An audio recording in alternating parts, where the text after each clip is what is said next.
Who should we believe, the president or the numbers? Well, I think that it's all relative. China has overcapacity, so that's why the price has been falling.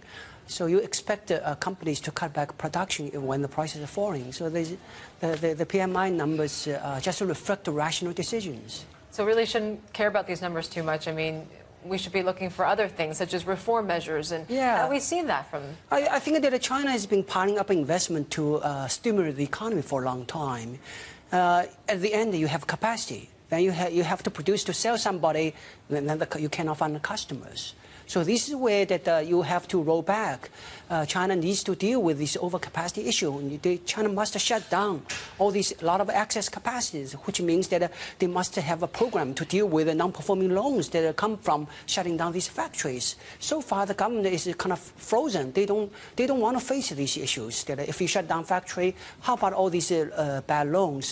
Who's going to pay for that? Now, they quibble about responsibility. But right now, China must do something about overcapacity. Seems like they're doing a little bit more in terms of the stock market, more so than what's going on in the overall economy, though, which you say is our fantasy economics. It is crazy because that you make the market go up. It's just appearance. It does not change the fundamentals. The fundamentals are that we have too many factories producing the same thing, and we don't have customers. Okay, so you have to shut down these factories. Then, if you need to produce something new to compete against Japan and Germany, which means that you have to upgrade technology quality, and that takes time. So there is no quick solution to the economic problem. The problem is being in the works for years. You cannot change the situation overnight. So you have to accept the reality and move on to the next thing. If you keep delaying reforms, you just postpone whatever the bright future you may have.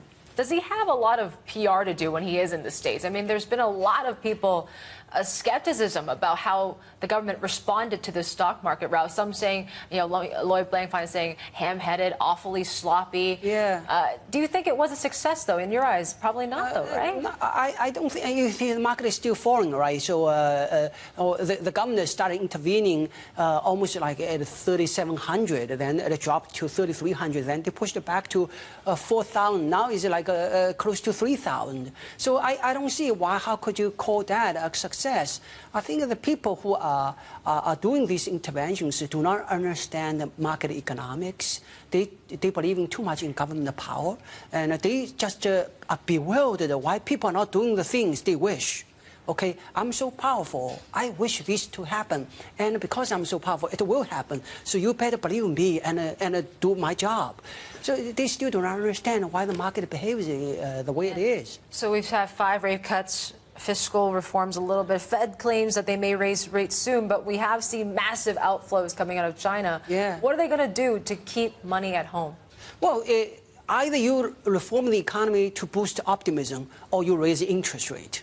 Okay, so the government isn't doing either, so the money is leaving out. Now, that only leaves the option of like sending people to jail for taking money out, which is happening to some extent. Yeah, but the issue is that a lot of people who are taking the money out are very important people. Basically, you're sending your own people to jail. I'm not sure it's going to go on for that long. So I think that now they are just burning foreign exchange reserves to keep the status quo. That's not sustainable. They have to do something about it. Now, Russia raised the interest rate to defend the exchange rate. Here, I think China has an opportunity to restructure the economy. The key is not a short-term growth rate. The key is to put the economy on a solid foundation. The most important thing is to shrink the government and give resources to the private sector, to the household sector, and let the market work. And if they think that the future of the economy depends on making the government strong, they are very, very wrong. They are really mistaken.